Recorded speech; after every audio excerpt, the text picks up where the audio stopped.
Cześć, witam wszystkich bardzo serdecznie, ja jestem Ania. Dzisiaj pokażę Wam, jak zrobić taki kardigan. Jest to taka bardzo lekka narzutka, może być na plażę, może być pod koszulę nocną, taki szlafroczek. Naprawdę zastosowań może mieć bardzo wiele. Praktyczny wzór, który już kiedyś pokazywałam przy robieniu spódnicy, bardzo prosty i bardzo łatwy, trudno się pomylić.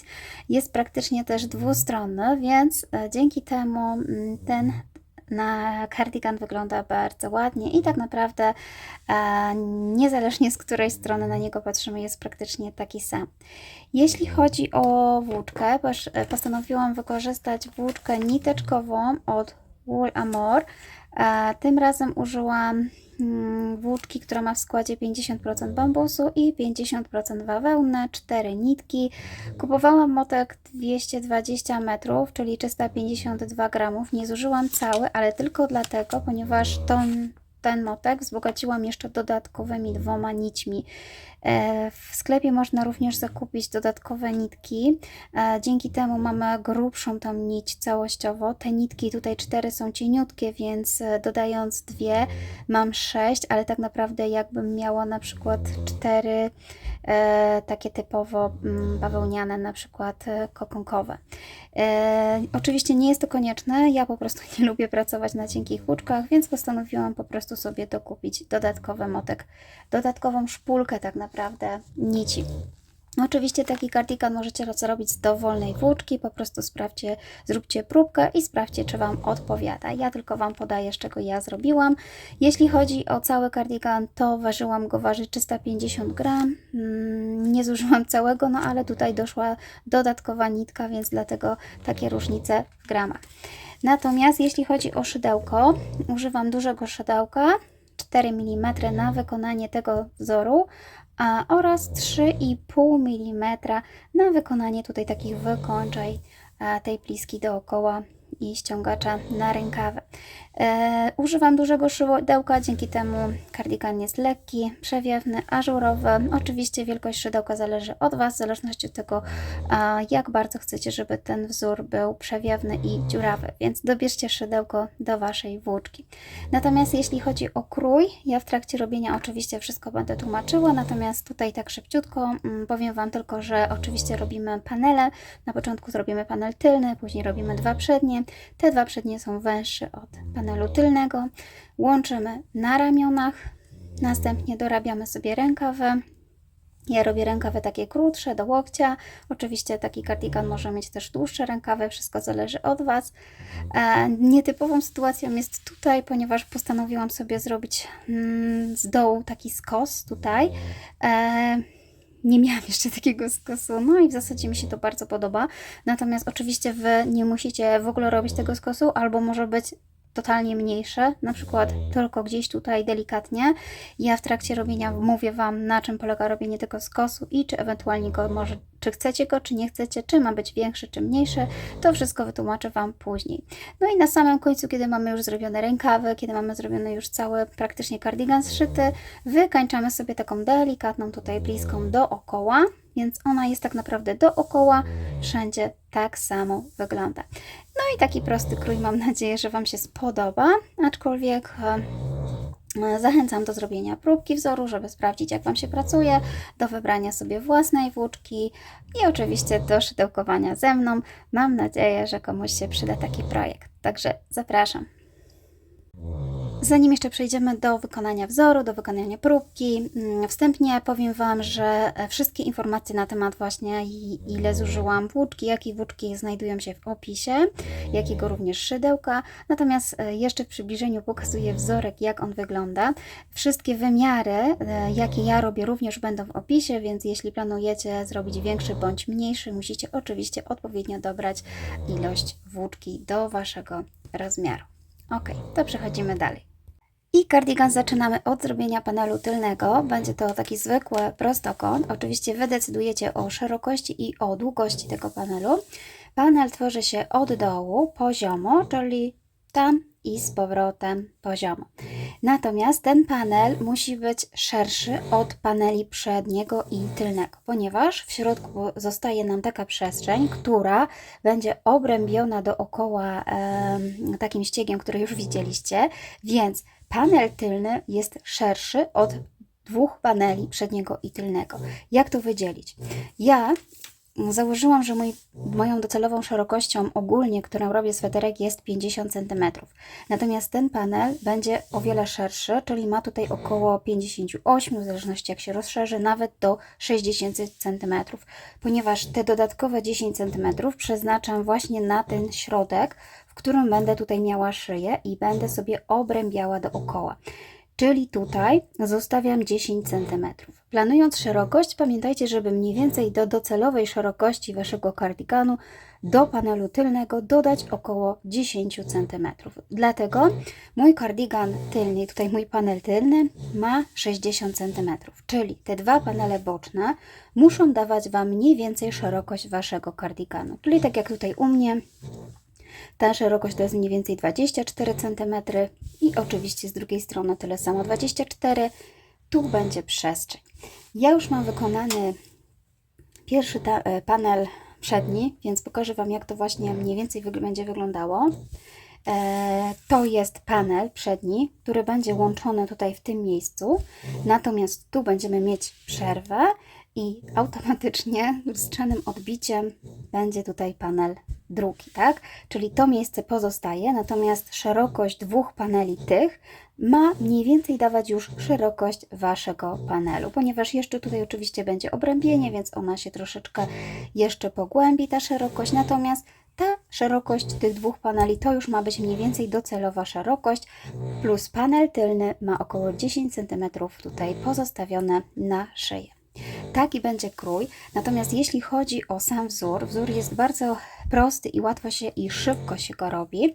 Jest na tyle uniwersalny, że zarówno z prawej, jak i z lewej strony dokładnie wygląda tak samo, więc będzie to bardzo wygodne, zwłaszcza przy tworzeniu tutaj tej krawędzi, ponieważ nie musimy robić jej lustrzanym odbiciem, wystarczy zrobić krawędź dokładnie, panel przedni i tylny, przepraszam, panel przedni, prawy i lewy dokładnie tak samo, po prostu go odwrócić raz z jednej, raz z drugiej strony. Dla mnie wzór wygląda bardzo tak samo identycznie, więc wykonując panel przedni jeszcze Wam pokażę, jak to zrobić. Natomiast na początek skupimy się oczywiście na wzorze.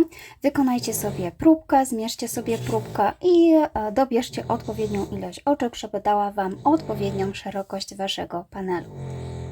I zaczynamy od nabrania nieparzystej liczby oczek. Po to, aby stworzyć sobie taki ścieg, musimy nabrać nieparzystą liczbę oczek.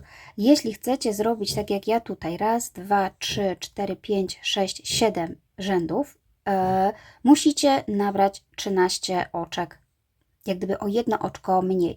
7 razy 2 to jest 14 i o jedno oczko mniej, czyli 13 oczek, plus oczywiście oczko brzegowe, czyli tak naprawdę to będzie 14, ale będziemy wykorzystywać tylko 13.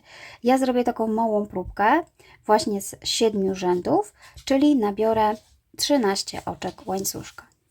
Oczywiście na początku możecie nabrać więcej bądź mniej, po to, aby sprawdzić, jak będzie układała się robótka, jak będzie się rozszerzała. Warto sobie zrobić większą próbkę. Ja nabiorę 7, ponieważ tak naprawdę zacznę robić już drugi panel i będzie to dla mnie pomocne. Ok, więc nabieram 13 oczek łańcuszka. 2, 3, 4, 5, 6, 7, 8, 9, 10, 11, 12, 13. Mam 13 oczek, natomiast tak jak Wam wcześniej powiedziałam, nabieram jeszcze jedno, które jest tylko oczkiem brzegowym, nie wliczanym do wzoru.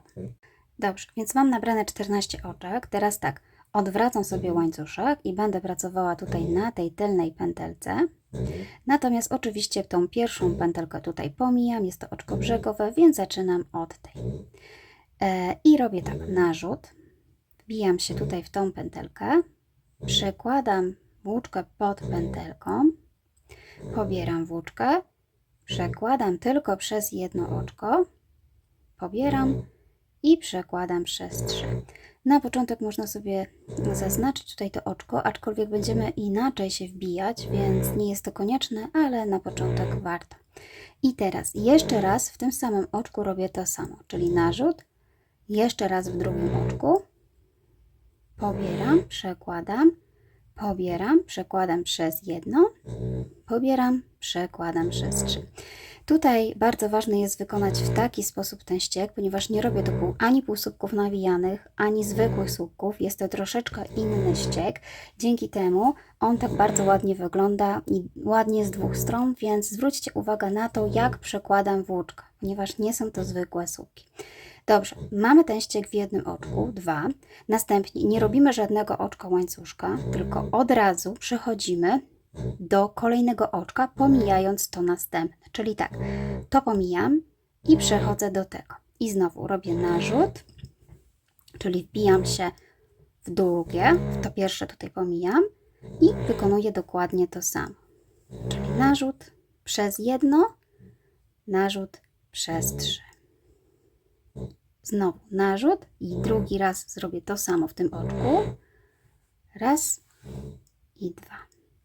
I znowu nie robię żadnego oczka łańcuszka, tylko pomijam kolejne oczko, wbijam się w następne. Zaczynam od narzutu, czyli to pomijamy. Tu wbijam szydełko, przekładam, pobieram włóczkę, przekładam przez jedno oczko, pobieram, przekładam przez 3. Strasznie mi się pies rozchrapał i nie mogłam się skupić. Słuchajcie, jeszcze raz. No i znowu. Narzut. Wbijam się jeszcze raz w to samo oczko i dokładnie ten sam ściek. Zobaczcie, czyli ma zrobić coś takiego. W pierwszym oczku zrobimy 2 takie nasze, powiedzmy, zmienione słupki, oczko przerwy, 2 zmienione słupki, oczko przerwy, 2 zmienione słupki. Tu pomiędzy tymi oczkami nie ma żadnego oczka łańcuszka.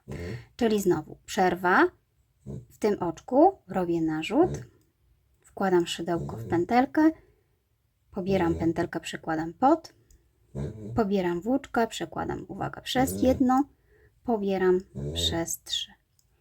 I znowu to samo w tym oczku. I znowu to samo, czyli oczko przerwy i w kolejnym.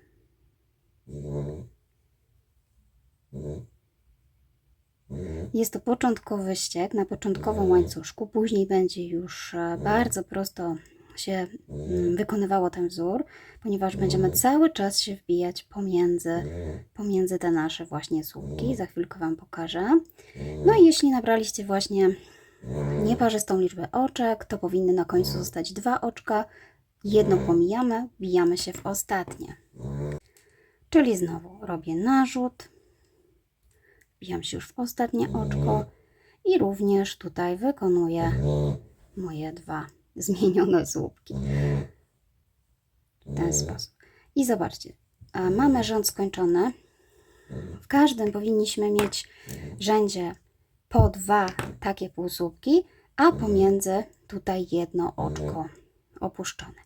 I te 13 oczek powinno nam dać 7 takich rzędów, czyli raz, 2, 3, 4, 5, 6, 7. Czyli tworząc cały rząd, na przykład 7 rzędów, musimy nabrać o jedno, pomnożyć razy 2, czyli 14 i odjąć jedno oczko, czyli 13, tak? Natomiast to 14 to oczywiście jest oczkiem brzegowym, jeżeli dodajecie. Ok. Mamy zrobiony pierwszy rząd. Robimy teraz oczko do góry. Odwracamy robótkę. I teraz, słuchajcie, wykonujemy bardzo prostą rzecz, ponieważ będziemy się już tylko wbijać w środek tych naszych tutaj słupków zmienionych. Nie wiem, jak je nazwać, czyli tutaj. Za każdym razem w tą literkę tutaj V, która powstała, czyli nie pomiędzy tutaj tą przestrzeń, tylko tutaj. I zobaczcie, bardzo prosto. Znowu robię narzut, wbijam się tutaj, przekładam raz, przekładam przez 3. Narzut, jeszcze raz, przekładam przez jedno, pobieram, przekładam przez 3. I znowu nie robimy oczka łańcuszka, czyli nie. Tu ma być od razu, znowu narzut i znowu w tą pętelkę. Tutaj mamy te 2 nasze słupki, czyli wbijamy się w środek i robimy sobie cały czas tak samo. Pamiętając, że oczywiście musimy zrobić po 2. Bardzo prosty wzór, naprawdę bardzo szybko się go robi. Trzeba tylko pamiętać, żeby nie wykonywać ani półsłupków, ani słupków, tylko właśnie ten taki zmieniony ściek.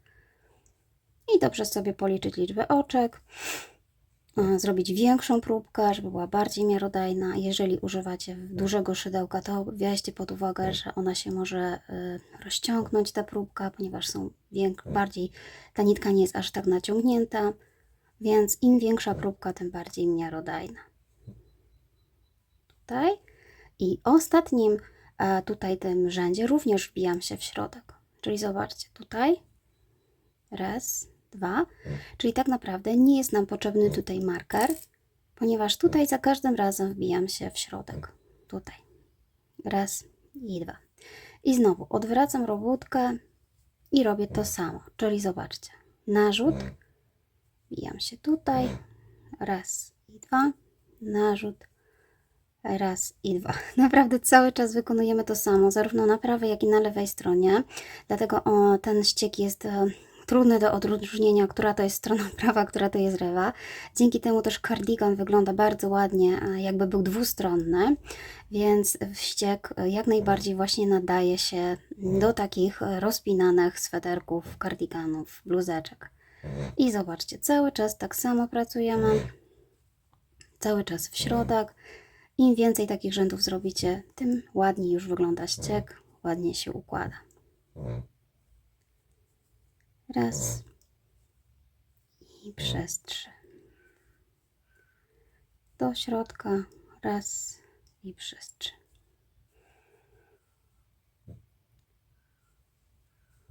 I znowu jestem tutaj na końcu, czyli wyszukuję sobie tutaj ten środek. I znowu wykonuję to samo. Ja zaraz Wam powiem, jeśli chodzi o te krawędzie, ponieważ one nie będą równe, będą takie zygzakowate, ale mi to nie przeszkadza, ponieważ będziemy w taki sposób to wykończyć, że tego w ogóle nie będzie widać. I znowu oczko do góry, narzut i powtarzamy cały czas, słuchajcie, tak samo.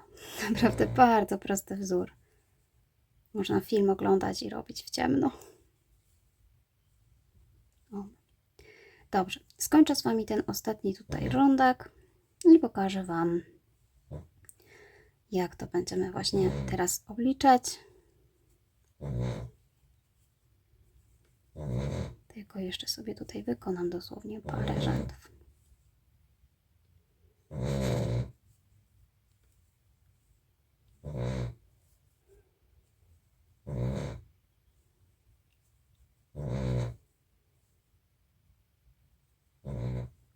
I ostatni.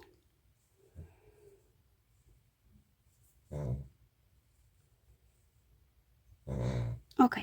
I tak, słuchajcie, wygląda wzór. Cały czas robimy tak samo, budujemy sobie wysokość, natomiast oczywiście tą szerokość musicie sobie nabrać odpowiednią liczbę oczek do szerokości Waszego panelu. Tak jak tutaj zauważyliście, ta krawędź będzie szła takim tutaj zygzakiem. Robię to celowo, ponieważ będzie wykończenie dookoła i zszywanie na tyle uniwersalne, że tego nie będzie widać, więc nie chcę robić tutaj dodatkowego ściegu, który by wyrównywał tą krawędź, więc tym się totalnie nie przejmujemy. Tak to wygląda u mnie już, czyli ta krawędź właśnie tak biegnie różnie, natomiast tak jak później Wam pokażę, jak będziemy to obrębiać, będzie to bardzo przydatna krawędź do obrębienia. Dobrze, ja już, słuchajcie, mam ten panel zrobiony, więc za chwilkę pokażę Wam, jak będziemy planować panel przedni. Ale zanim jeszcze Wam to pokażę, to szybciutko powiem, jak obliczyć i dobrać sobie odpowiednią liczbę oczek. Jak wykonacie sobie swoją próbkę, przykładacie metr i mierzycie, ile zajmuje centymetrów. Czyli tak, moje 13 oczek daje mi 9 cm. Czyli jeżeli chcecie uzyskać, tak jak ja, szerokość Waszego panelu 60 cm, to szukana jest liczba oczek. I gdy znowu przemnożycie te dwie liczby ze sobą i pomnożycie następnie przez 9, wyjdzie Wam mniej więcej szukana liczba oczek. Pamiętajcie, że do wzoru jest potrzebna liczba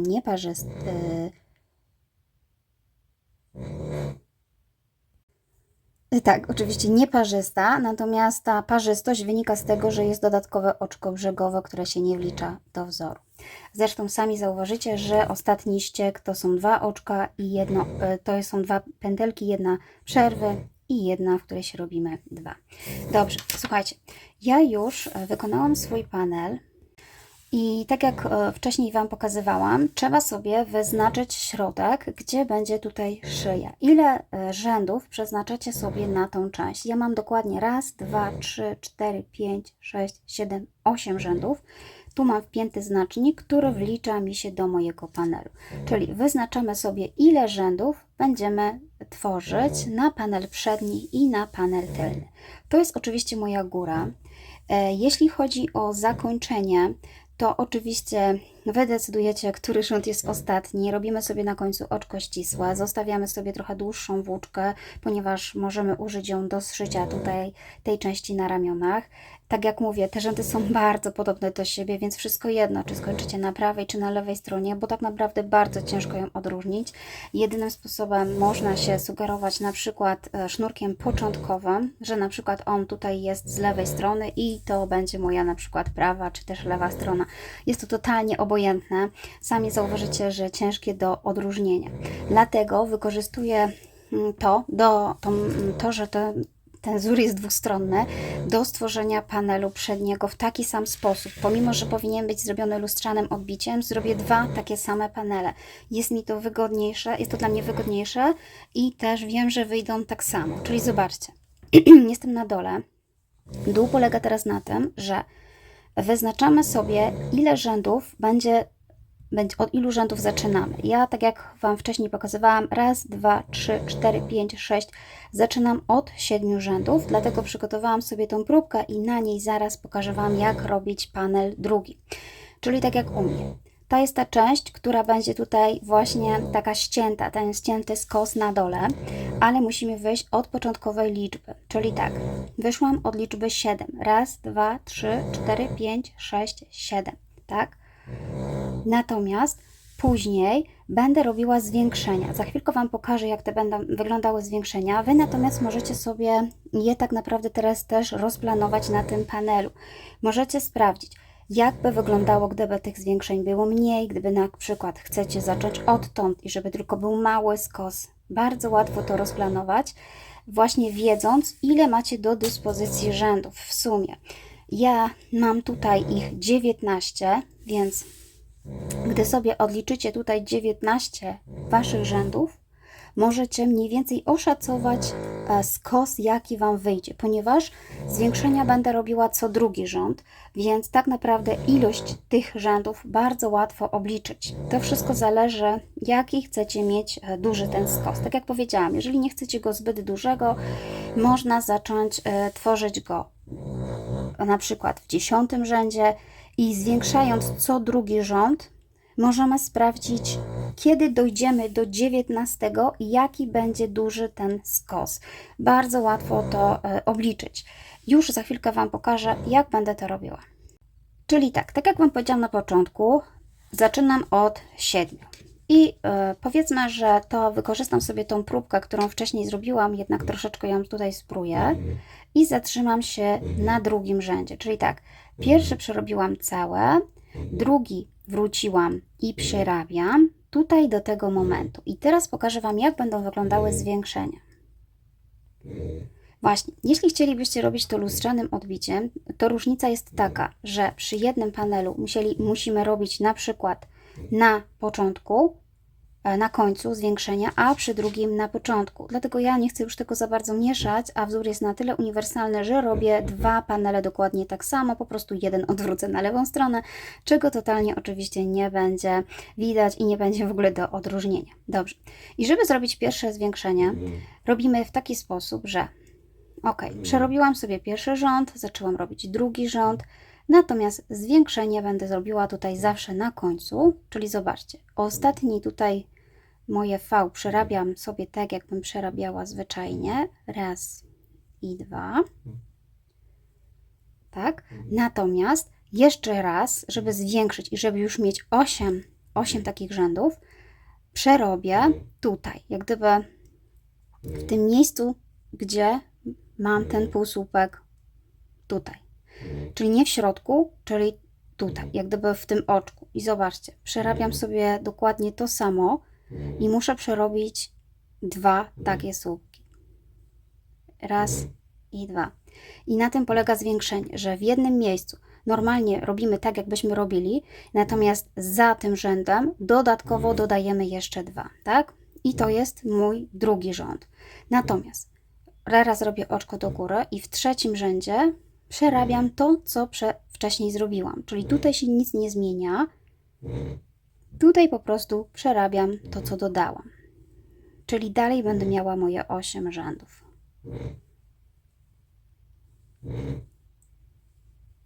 Raz.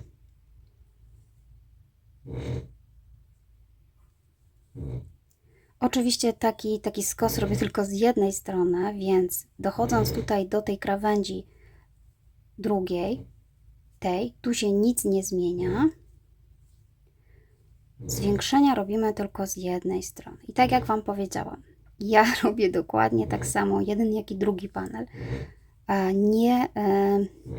Nie robię lustrzanym odbiciem, że gdybym chciała robić lustrzanym odbiciem, to z jednej strony musiałabym w drugim rzędzie, tak jak tutaj, zrobić na końcu zwiększenie, natomiast w lustrzanym odbicie musiałabym zrobić na początku. Oczywiście jest to do zrobienia, jeśli tak chcecie, to możecie. Ja natomiast uznałam, że dla mnie to jest wygodniejsze, a te panele są bardzo podobne do siebie. Ciężko odróżnić, która to jest strona prawa, która lewa. Sama mam z tym problem. Ok, i zobaczcie, tutaj się nic nie dzieje. Jeden wzór, oczko do góry i zawracam. I teraz powinnam mieć już ich 8. Raz, 2, 3, 4, 5, 6, 7, 8, tak? I znowu, tu gdzie mam ten sznureczek z tej strony, z prawej, czyli jak gdyby w parzystych rzędach, ten był pierwszy, w drugim było zwiększenie, w trzecim było przerobienie i w czwartym. W parzystych rzędach robię zwiększenia. Zobaczcie. Tu jest, zwyczajnie przerabiam sobie wzór. Oczywiście mi się tutaj pętelki plączą, bo jak chce się szybko, to zazwyczaj się plączą. Ok. I zaraz właśnie Wam chcę pokazać, jak rozplanować sobie wcześniej ten skos. Dzięki temu możecie sami zdecydować, jak duży ma być ten skos, czy ma być mały, czy ma w ogóle go nie być. Tylko po prostu pokażę Wam, jak te zwiększenia będą wyglądały. Żebyście sami zdecydowali, jak bardzo właśnie chcecie mieć tutaj tą część wyciętą. I znowu dochodzę tutaj już do końca tego mojego parzystego rzędu, więc tutaj robimy oczywiście znowu zwiększenie. Tak jak powiedziałam, co drugi rząd jest to rząd zwiększający. I teraz to jest przedostatnie tutaj. Raz, dwa. Znowu. Raz i 2. To jest to, które wcześniej powstało. Znowu tutaj przerabiam. W środku. Raz, oj. Coś mi dzisiaj wszystko się haczy. Raz i 2. Raz. Raz i przez 3. I znowu zwiększenie robię tutaj. Jak sobie rozszerzycie tą część, to tutaj właśnie powstaje Wam takie oczko, które jest jak gdyby oczkiem tutaj do góry, tak? Czyli takim zakrętem. I w tej przestrzeni robię sobie właśnie to zwiększenie. Czyli jak gdyby za tutaj tą wzorem. I znowu oczywiście musimy zrobić parę, czyli po 2. Raz i 2. I teraz już powinnam mieć znowu o 1 więcej, czyli raz, 2, 3, 4, 5, 6, 7, 8, 9. I znowu oczko do góry, odwracam i zaczynam od przerabiania tej części tutaj. I to jest mój rząd nieparzysty, więc tutaj nie dodaję nic, po prostu przerabiam go to, co mam. Natomiast w kolejnym rzędzie, gdy przerobię tą część, wrócę, będę znowu na rzędzie parzystym, raz, 2, 3, 4, będzie 5 i to będzie 6. Znowu dodam tutaj kolejną parę moich zmienionych słupków. Na tym polega robienie właśnie tych zwiększeń. I zobaczcie, ja teraz pokazuję Wam z tej strony, z prawej, z lewej mam to zwiększenie, natomiast ja to oczywiście robiłam dokładnie tak samo tutaj. Czyli to jest moja tak sama część i dlatego twierdzę, że nie ma sensu robić lustrzanym odbiciem raz z przodu, a raz z tyłu, ponieważ no, to wszystko wygląda bardzo podobnie. Jeśli chcecie, możecie oczywiście spróbować zrobić zwiększenia nie z lewej strony na końcu, tylko na początku, gdy robicie na przykład panel tam prawy czy panel lewy. Ale tak jak ja mówię, jest bardzo podobne to wszystko, więc myślę, że nie ma sobie co komplikować życia, ale sami zadecydujcie. Natomiast właśnie jeśli chodzi o rozplanowanie tego skosu, dlatego Wam pokazywałam na początku, jak to zrobić, ponieważ teraz wiecie, że pierwszy rząd jest rzędem bez zwiększeń, czyli mamy raz, 2, 3, 4, 5, 6, 7, tak? Pierwszy robimy bez zwiększeń, następny rząd, może się jednak przybliżę, w następnym rzędzie dochodzi nam jedno, czyli już jest 8. Raz, 2, 3, 4, 5, 6, 7, 8. W trzecim nie dochodzi nic, dopiero w czwartym dochodzi 9, tak? Czyli w taki sposób możecie sobie policzyć i zobaczyć, jak wyglądałby ten skos. Bo gdyby na przykład macie do dyspozycji określoną liczbę rzędów, możecie zacząć o wiele od w ogóle szerszej tutaj części, na przykład od 10 i wtedy sprawdzić, jaki będziecie mieć skos. To bardzo łatwo sobie można dopasować, albo robić po prostu tak jak ja, że na przykład zacząć od 7, albo zacząć w ogóle od 2. Też to tak naprawdę wszystko zależy od tego, jaki chcecie mieć ten skos. Po prostu można sobie na podstawie panelu tylnego przykładać i mierzyć, w którym miejscu osiągniecie taką szerokość, jaką powinniście mieć tutaj.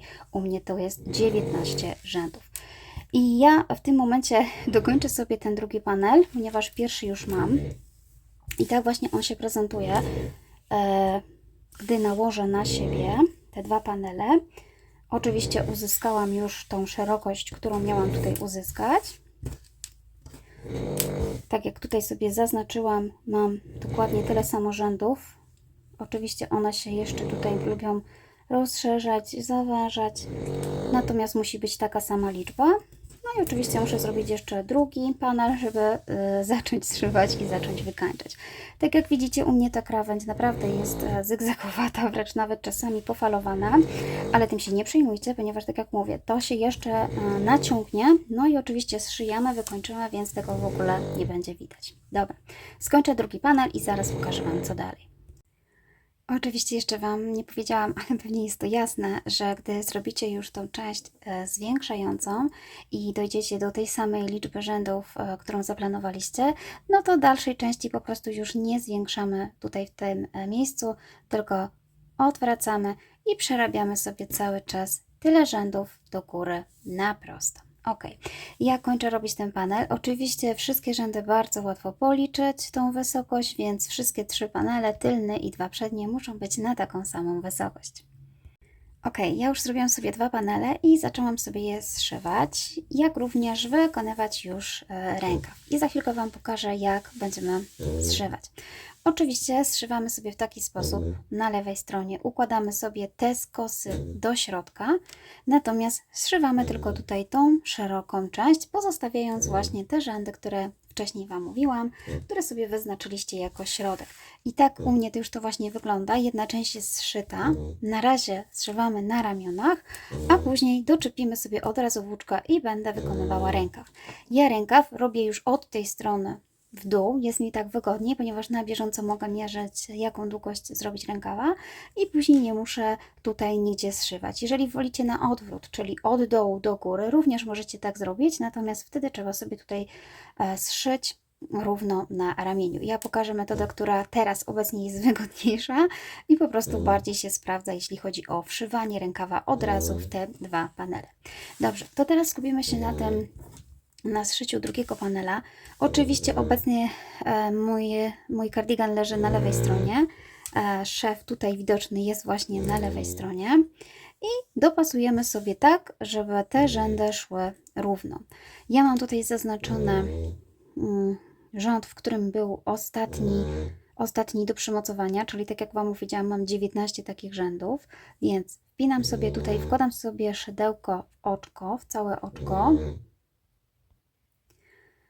Oczywiście w taki sposób, że jak tu jest prawa strona, to będę wybierała te oczka od środka, żeby po prostu one nie były widoczne. Czyli zobaczcie, pomimo, że mam tu tą trzecią pętelkę, jej nie biorę, czyli od wewnątrz biorę to oczko, natomiast tutaj wybieram to oczko. Tak naprawdę wbijam się tutaj w ten środek. Ja niestety zostawiłam sobie zbyt krótką włóczkę, jak kończyłam panel przedni. Zapomniałam odciąć trochę więcej, ale nie szkodzi, doczepię sobie nową i zaraz pokażę Wam, jak to szybko zszyć. Czyli robię sobie pętelkę podstawową, przekładam tą pętelkę przez te oba oczka i robię oczko ścisłe. Zszywam troszeczkę mniejszym szydełkiem, 3,5 mm, po to, żeby mi się łatwiej przebić, natomiast nie możemy też zbyt mocno zaciskać tych oczek, żeby nie marszczyło się nam na ramionach. I teraz znowu pobieram oczko z tego panelu, oczko również z tego panelu, czyli wybieram to środkowe tutaj oczko, czyli zarówno z jednej, jak i z drugiej strony zostanie tu pętelka i z tej też jest tutaj taka pętelka. No i oczywiście zszywam sobie tutaj oczkami ścisłymi cały czas, wybierając oczko po oczku. Wtedy mam pewność, że wzór mi się ładnie zejdzie. Zaczynam też zszywać celowo od środka, od dekoldu, żeby właśnie ładnie się ten ścieg układał równo. Za chwilkę Wam pokażę, o co chodzi. Natomiast tutaj oczywiście się nic nie zmienia. Oczko po oczku zszywamy oczkami ścisłymi. Właśnie, jeżeli w taki sposób będziecie zszywać, wtedy mamy pewność, że te rzędy tutaj idą równo, tak? Na razie u mnie jeszcze to nie jest zbyt mocno zaciśnięte, więc nie widać, ale rzędy tutaj, żeby one się po prostu ładnie zeszły, lepiej sobie zacząć od środka, wbijając się właśnie w środkowe tutaj oczka tej krawędzi. Ok, ja zszyję sobie tak do końca i pokażę Wam, co dalej.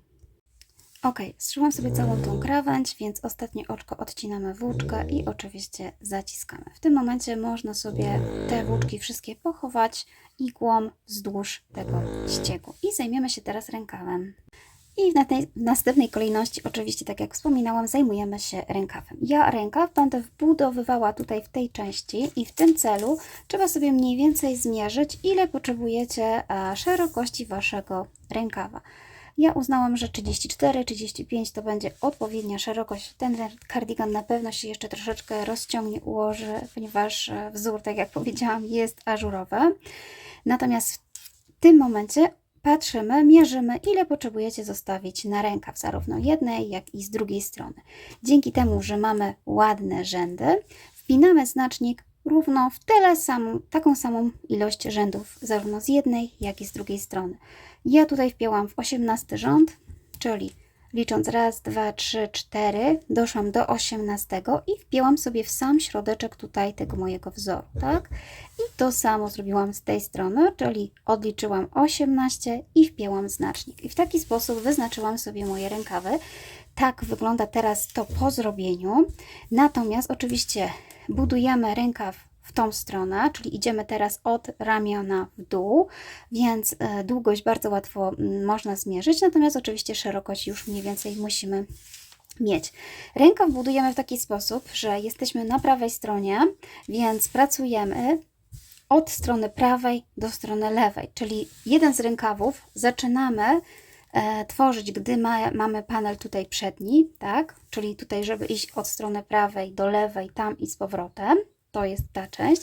Natomiast, żeby stworzyć taki sam rękaw z drugiej strony, zacznę go od panelu tylnego, po to, żeby iść od prawej do lewej, czyli po prostu na przeciwległe tutaj boki wyznaczają nam początek. Tu był z jednej strony początek, natomiast teraz zaczynam z tej strony. Jeśli budujecie osobno rękaw, to musicie zacząć tak jak zaczynaliście panel, czyli od łańcuszka, policzyć sobie jaką szerokość chcecie i wtedy ewentualnie właśnie na końcu przeszyć sobie właśnie w tą partię w taki sposób rękaw. Ja natomiast robię tak, jest mi wygodniej i prościej. Mam nadzieję, że Wy również z tego sposobu skorzystacie. Dobra, czyli zaczynam sobie od tego markera. Już się przybliżam do Was. Oczywiście bierzemy znowu włóczkę, doczepiamy i robię sobie pętelkę podstawową i zaczepię tutaj w to miejsce. W ogóle będę się cały czas wbijała w te dziury pomiędzy tutaj tymi dwoma słupkami zmienionymi, tak? Czyli za każdym razem wbijam się tutaj. Czyli tak naprawdę jest to ułatwiony sposób, bo nie muszę robić już żadnego łańcuszka, nie muszę robić oczek przerw, tylko już od razu jak gdyby zaczynam od wzoru. Zobaczcie, przekładam sobie tą pętelkę tutaj, robię oczko ścisłe, oczywiście z powrotem wracam do szydełka 4 mm i jeszcze raz w tym samym miejscu robię mój ściek, czyli narzut, przekładam pod, przekładam przez jedno, pobieram, przekładam przez 3 i jeszcze raz to samo, narzut, przekładam tutaj pod, przekładam przez jedno oczko i przekładam przez 3.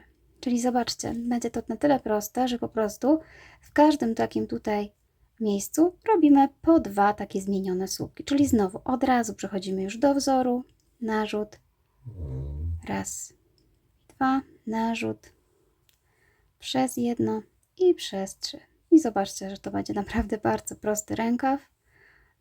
Unikamy zszywania. Oczywiście tutaj powstanie nam lekka dziura, ale cały sweter jest w dziurach, cały kardigan, więc akurat tym się tutaj nie ma co przejmować. Podejrzewam, że nawet przy szywaniu tamtego rękawa, jeżeli robicie od dołu, również będzie podobnie, ponieważ nawet nie ma tak równej krawędzi, żeby o cokolwiek zaczepić, więc tym się akurat nie przejmujemy.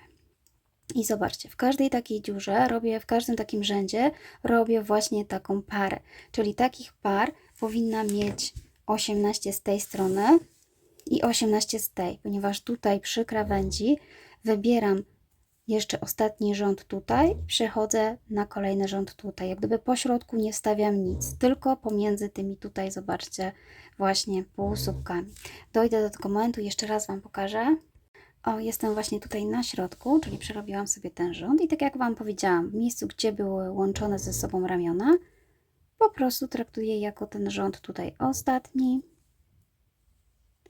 i przechodzę na kolejny rząd, wbijając się tu w środkową część, tutaj i przerabiając dokładnie to samo. Oczywiście można sobie tu zrobić jeszcze dodatkowy słupak, jeśli chcecie dodatkową parę, to wszystko zależy tutaj, jak Wam się układa ta część. Ok, i teraz przechodzę do tego momentu i jestem już prawie na końcu, cały ten rząd przerobiony. Jeszcze mam tutaj jedno miejsce, gdzie wpięty znacznik, więc również przerabiam tak samo. Na razie ten znacznik zostawię sobie, żebym wiedziała, jak równo tutaj zszyć te krawędzie. Ok. Trochę mi się niestety tutaj zahaczyło o znacznik. Jeszcze raz przesunę sobie go trochę dalej, czyli tutaj. O, teraz będzie dobrze. Dobra. Do tego momentu, oczywiście teraz oczko do góry, odwracamy i dalej wykonujemy nasz ściek, który już oczywiście znacie, więc myślę, że nie muszę tłumaczyć, na czym to będzie polegało. A polega to oczywiście na tym samym, co do tej pory, czyli już tylko wbijamy się w te środki i przerabiamy podwójnie nasz ściek. W taki sposób. Rękaw oczywiście można teraz mierzyć na bieżąco, spinać spinaczami te części niezszyte i sprawdzać, jaką długość chcecie. Mój rękaw jest troszeczkę za łokieć, nie chcę zbyt długiego, więc tak naprawdę sami zdecydujcie o długości tego rękawa. Rzędy bardzo łatwo znowu policzyć, więc oba rękawy oczywiście muszą być tej samej długości. Robimy do momentu, który Wam po prostu odpowiada. Ja skończę ten drugi rękaw i pokażę Wam, co dalej. Ok, moje rękawy już są gotowe. Oba zostały już skończone, natomiast jedną z części już zszyłam, żeby pokazać Wam, jak ona będzie wyglądała. Czyli na końcu zrobimy sobie taki delikatny ściągacz, natomiast w następnej kolejności zaczynamy zszywać. Oczywiście zszywamy sobie na lewej stronie, najlepiej od dołu do góry i na górze nie obcinamy włóczki, tylko pokażę Wam, jak od razu wykończyć sobie ściągacz. Natomiast jeśli chodzi właśnie o tą stronę, którą ja nie mam jeszcze zszytej, więc trzeba sobie ją ułożyć w taki sposób, żeby oczywiście krawędź lewa przylegała do krawędzi lewej. O, już sobie okiełznałam, ten kardigan jest za duży, żeby Wam tutaj wszystko pokazywać. Natomiast obecnie składamy sobie w taki sposób, że lewa krawędź spotyka się z lewą krawędzią. Oczywiście musicie sobie odpowiednio sprawdzić, żebyście sobie dobrze zszyli po wywinięciu na prawą stronę, a żebyście nie zszyli sobie tam z drugiej strony. No bo ja już tak też próbowałam. Też tak mi się zdarzyło, że bym źle sobie wywinęła. Trzeba popatrzeć, żeby sobie dobrze wywinąć. O tyle pierwszą krawędź łatwo, o tyle drugą trzeba się nagimnastykować tutaj, żeby odpowiednio ją zagiąć na lewej stronie, żeby źle nie zszyć. Słuchajcie, zszywanie na lewej stronie jest bardzo podobne do tego, co pokazywałam Wam przy ramionach, czyli wbijam się tutaj w dowolną pętelkę z jednej strony i dowolną pętelkę tutaj z drugiej strony, wręcz nawet tak bardzo blisko, żeby nie powstała nam taka dziura. Ja już za chwilę wracam do Was, tylko próbuję przebić się przez tą pętelkę. Oczywiście doczepiam sobie włóczkę, czyli robię sobie pętelkę podstawową.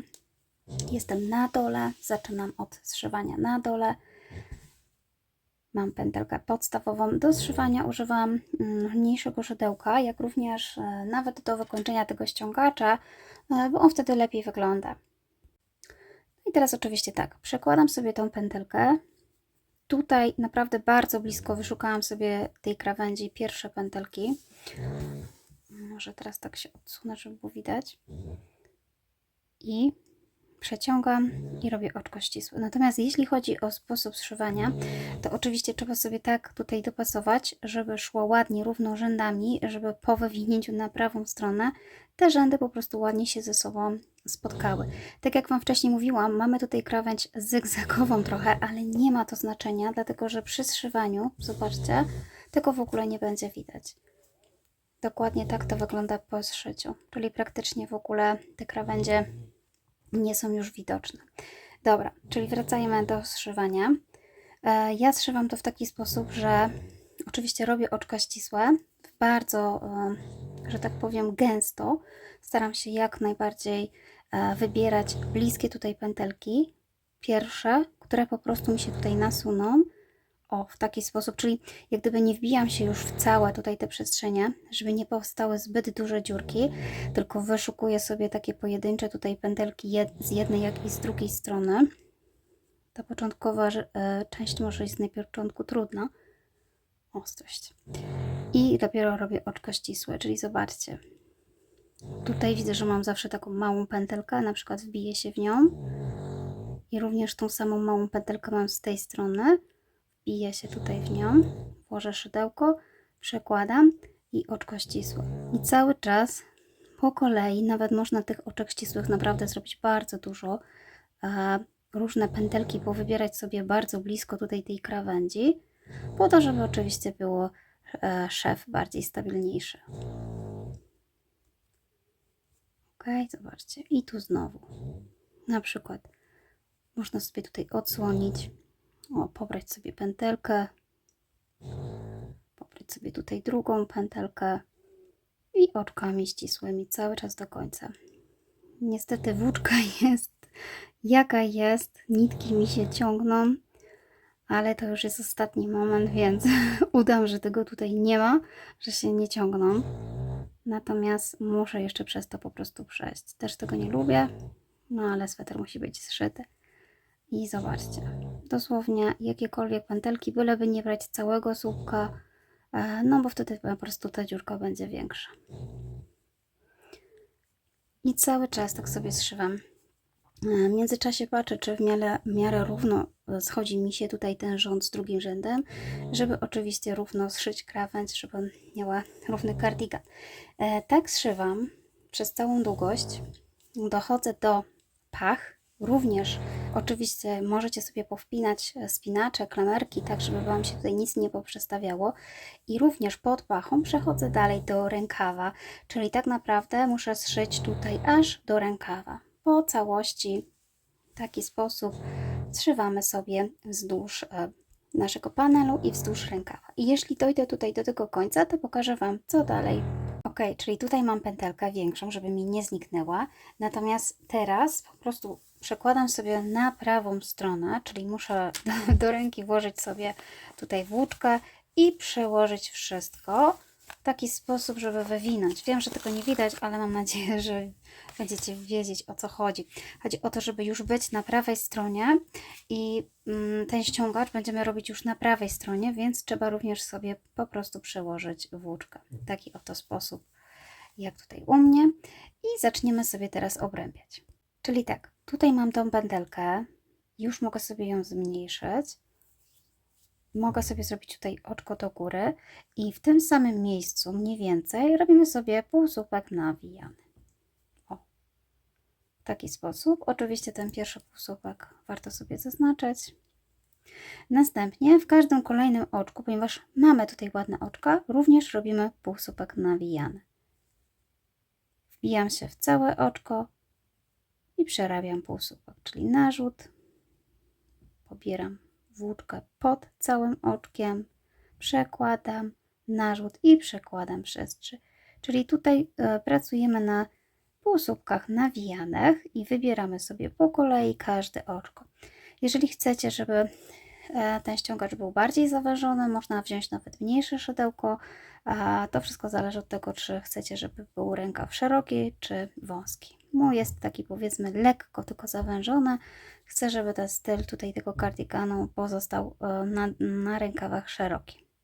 Ok, zrobię sobie tak dookoła, czyli przerobię półsłupki dookoła i zaraz pokażę Wam, co dalej. Ok, przerobiłam sobie dookoła moje półsłupki nawijane. Jestem już tutaj prawie na końcu. Tu jeszcze ewidentnie mam jedno oczko do zrobienia. Natomiast jeśli chodzi o liczbę oczek, oczywiście mamy tutaj dokładną liczbę oczek, tyle samo co na rękawie, ale jeśli pogubicie się, bo na przykład przy łączeniu zabierzecie za dużo tutaj, nie ma znaczenia, bylebyście po prostu zrobili tyle samo przy jednym, jak i przy drugim rękawku, żeby po prostu była taka sama liczba oczek. Ale jeśli Wam jedno ucieknie, to też na pewno nie będzie widać, więc nie ma się co przejmować. Dobra, mam tutaj znacznik, więc wykładam go i wkładam szydełko w to oczko, w którym był znacznik i łączę sobie to okrążenie. Następnie będę dalej wykonywała oczka ścisłe nawijane. Na razie sobie to zaznaczę oczko, natomiast ja tak naprawdę pracuję teraz w okrążeniu, czyli już nie będę robiła łączeń, po to, żeby nie było zbędnych łączeń i żeby po prostu rękaw ładnie wyglądał. Tu miałam dokładnie szycie, lepiej to wygląda jak idzie ślimakiem. Jeśli lubicie łączyć, możecie oczywiście za każdym razem łączyć. Czyli tak, po połączeniu przerabiam kolejne oczko, czyli jak gdyby nie robię tego następnego, co to było łączenie, ponieważ zrobię go jak będę wracała. Natomiast teraz pracuję w tym oczku kolejnym, ale nie w całym, czyli nie tutaj, tylko od tyłu mamy taką pętelkę. Tutaj zaraz Wam pokażę. Tą, zobaczcie. Ta pętelka.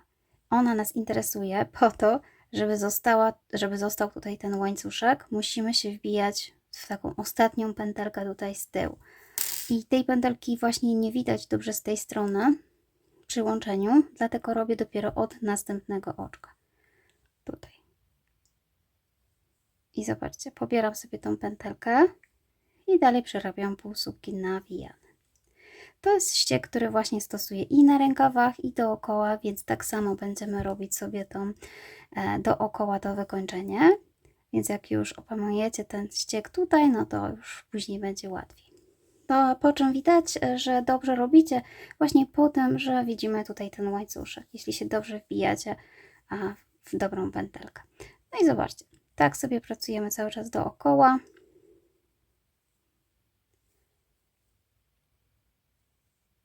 Nie chcę przejść to oczko. Jeszcze raz. Ok.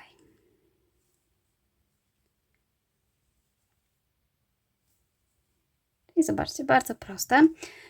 Więc robię dookoła i pokażę Wam, co robię tutaj.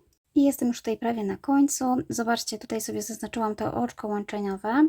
Ono jest tak naprawdę bardzo malutkie, więc jeśli chcecie, to dalej możecie tutaj łączyć. Tu mam jeszcze jedną ostatnią pętelkę z oczkiem, natomiast ja po prostu przerabiam dalej, czyli pomijam to oczko tutaj, wbijam się w to kolejne i przerabiam sobie dalej ten sam ściek. On się tutaj za chwilkę ładnie zawęzi, więc na pewno nie będzie żadnej dziury. Natomiast ja w ten sposób sobie wolę pracować dookoła. Dobra, słuchajcie, cały czas robimy tak samo, czyli popatrzcie, pobieramy tą tylną pętelkę, nie z oczka, tylko tam z tyłu i robicie tak naprawdę tyle okrążeń, ile chcecie. Jeśli lubicie szerokie ściągacze, to robimy szeroki. Natomiast ostatnie okrążenie będzie troszeczkę inne, więc jeżeli zrobicie już Waszą docelową szerokość i zdecydujecie, że robimy ostatnie okrążenie, to za chwilkę Wam pokażę, jak wygląda ostatnie. Ok, zrobiłam sobie już kilka rzędów, dokładnie widać raz, dwa, trzy, cztery takie łańcuszki, natomiast mam 5, więc ostatni rząd będzie bardzo podobny, ale zamiast wykonywać półsłupków nawijanych, zrobię oczka ścisłe z narzutem, czyli wykonuję narzut i również wbijam się w tą pętelkę, przekładam, natomiast już nie pobieram włóczki, tylko od razu przekładam przez te dwie pętelki. Czyli tak naprawdę chodzi tylko o to, żeby zmniejszyć tutaj odległość i żeby ładnie krawędź wyglądała. I w ten sposób właśnie zachowam jeszcze zawężenie tutaj tej krawędzi. I cały czas robię tak samo, czyli też ta sama pętelka, tylko oczka ścisłe z narzutem. W taki sposób właśnie. I również tak wykonam sobie już dookoła. Dzięki temu tutaj będzie troszeczkę niżej, będzie to lepiej wyglądało. I zaraz Wam pokażę, co na końcu. Ok, przerobiłam sobie całe okrążenie. Oczywiście już jako ostatnie oczko wykonuję już tylko oczko ścisłe, czyli również tą w tylną pętelkę. Wkładam szydełko, przeciągam. Można dosłownie 2 takie oczka zrobić, żeby zniwelować różnicę. I oczywiście jako ostatnie oczko zaciągam. No i oczywiście włóczkę trzeba sobie igiełką przeciągnąć i pochować we wzorze. Dobra, to mamy skończone, mamy rękawy skończone, no i teraz przechodzimy do tej części głównej, którą musimy sobie obrębić. Oczywiście będę wykorzystywała ten sam wzór do obrębienia tutaj całej tej szerokości, długości. W zasadzie kardigan będę obrębiała dookoła, więc w zasadzie wszystko, łącznie z przodem, ze ściągaczem tutaj na końcu. Natomiast w jednej z części będziemy mieć ładne oczka, więc tutaj nie będzie problemu, zwłaszcza na dole, więc będzie łatwo się wbić.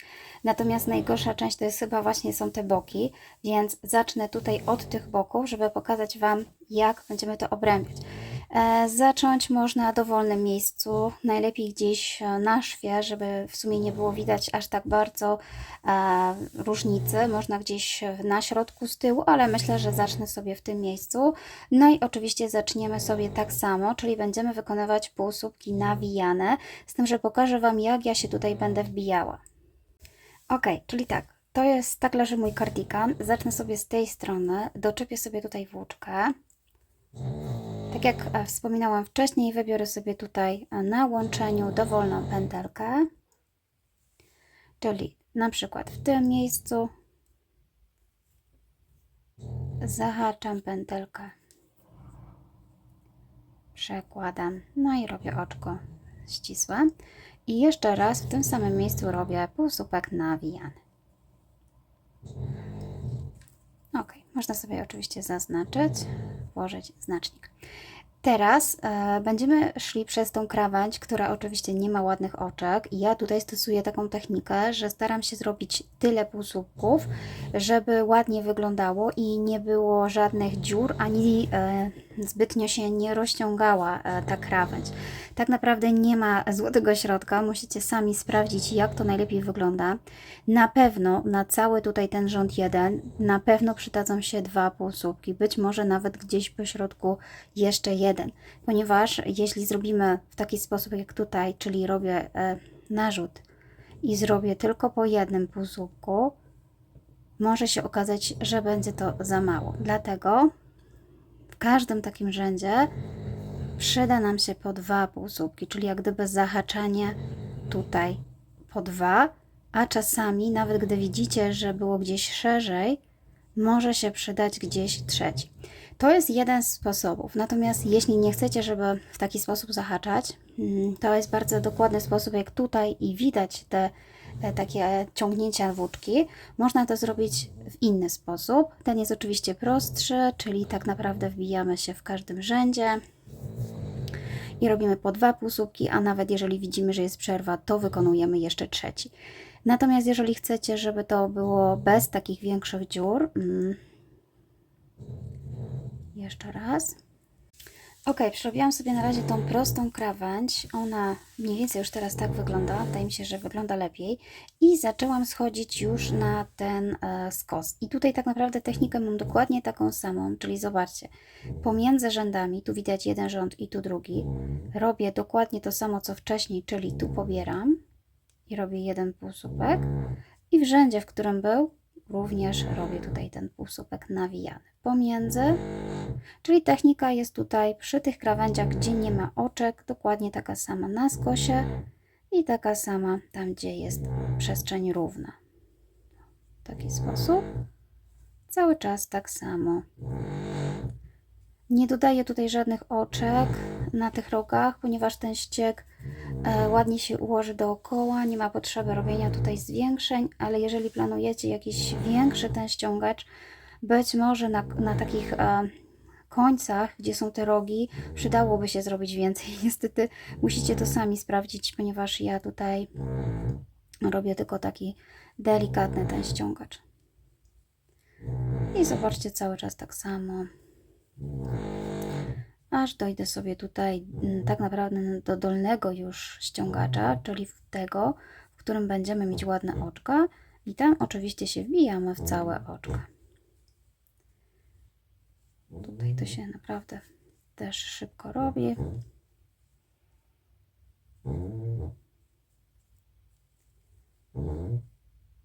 Czyli tu pomiędzy i w ostatnim. Czyli tak, jak dojdę do tej krawędzi tutaj, o, wbijam się w oczko, które są tutaj. Tu już widzę pierwsze oczko, tu prawdopodobnie jest ostatni półsłupek, więc zrobię. Natomiast przejdę już później wzdłuż tutaj do tej krawędzi, gdzie są oczka. Tu, gdzie mieliśmy łączenie, oczywiście też trzeba mniej więcej sobie wybrać pętelki, które nam tutaj wystają, żeby to mniej więcej ładnie wyglądało i połączyć. Ja za chwilkę jeszcze raz to pokażę. O, zobaczcie, tutaj jestem już na końcu, czyli to jest mój dół. Zeszłam całkowicie do dołu, czyli zobaczcie, tu jest przedostatni rząd, tu jest ostatni, czyli zgodnie z tym, co robiłam pomiędzy rzędami, również zrobię półsłupek. Tutaj ten półsłupek, on też jest, jako tutaj ostatni.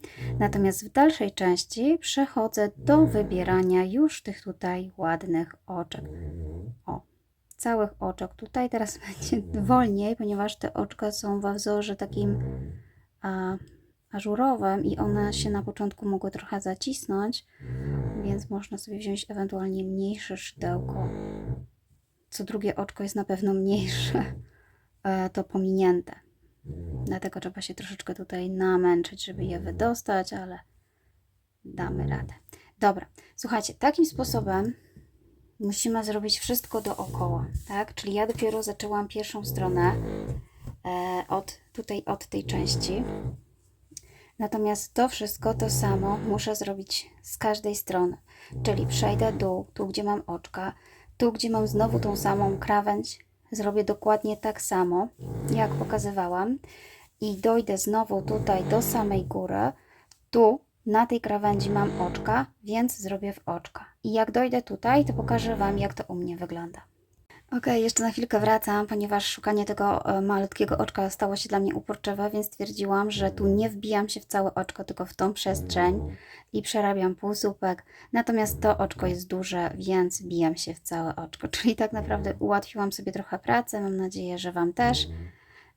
Nie będę wyszukiwała tutaj tego oczka, tylko po prostu w tą przestrzeń pomiędzy robię półsłupek, czyli raz w tym oczku, w którym miałam wzór, a raz pomiędzy. I myślę, że to będzie łatwiejsze. Dobra, czyli robię dalej. Ok, słuchajcie, przerobiłam wszystko dookoła, czyli znowu jestem w tym samym miejscu, co zaczynałam i znowu dokładnie robię to samo, co robiliśmy na rękawie. Czyli łączę sobie tutaj z tym pierwszym oczkiem. Niestety już mi wypadł marker, ale to było moje pierwsze oczko tutaj. Oczywiście wszystkie oczka staramy się robić tak, żeby właśnie nie było zbyt jakichś wielkich dziur. Ok, no i robię dokładnie to samo, co robiłam na początku, czyli wbijam się w kolejne oczko i pracuję na takiej tylnej pętelce już w okrążeniu. Czyli cały czas tak samo wykonuję półsłupki nawijane, pobierając taką tylną, ostatnią nawet pętelka, to nie jest pętelka z oczka, tylko z narzutu. I oczywiście takich okrążeń możecie zrobić do woli, ile chcecie, tylko pamiętajcie, żeby już ostatnie okrążenia zrobić sobie tymi oczkami ścisłymi z narzutem, tak jak było to tutaj przy rękawie. Ja przerobię kilka rzędów, myślę, że już nie będę dalej pokazywała, jak to robić, bo pokazałam wszystko na rękawie, tylko po prostu pokażę Wam, jak to u mnie wygląda. Także obrębiam. Ok, słuchajcie, ja już skończyłam robić sobie dookoła tą pliskę i teraz tak, oczywiście od Was zależy, jaka będzie gruba, natomiast ja zrobiłam 4 tutaj takie rzędy łańcuszka i u mnie jeszcze to zaokrąglenie nie jest, nie wygina się, tak? Bo czasami wiadomo, że jeżeli mamy jakiś róg, no to potrzeba tutaj więcej oczek, żeby ładnie się układało. Czyli jeżeli planujecie szerszy ten paseczek, musicie mniej więcej na rogach robić sobie zwiększenia w jednym oczku, na przykład zrobić tu 2, w następnym 2, po to, żeby się właśnie to rozszerzało i się nie zawijało. Tak jak u mnie pomału, widzicie, mogłoby się już zawijać, gdybym zaczęła robić kolejny rząd, czyli tak naprawdę mniej więcej gdzieś na rogach, w losowych miejscach trzeba po prostu pododawać sobie te oczka w kolejnym na przykład rzędzie, jeżeli widzicie, że już się to zawija. Ja już nie robię grubszego ściągacza, tyle mi wystarczy. No mam nadzieję, że pomysł na ten kardigan, na tą narzutkę Wam się spodoba. Oczywiście po zrobieniu warto sobie przeprać bądź przeprasować, żeby wzór się ułożył i ewentualnie nanieść poprawki, jeśli są jakieś konieczne. Ja już Wam serdecznie dziękuję, mam nadzieję, że skorzystacie z tutorialu, że Wam się podobał. Dajcie znać w komentarzach. Zapraszam na pozostałe filmy. Do zobaczenia, pa!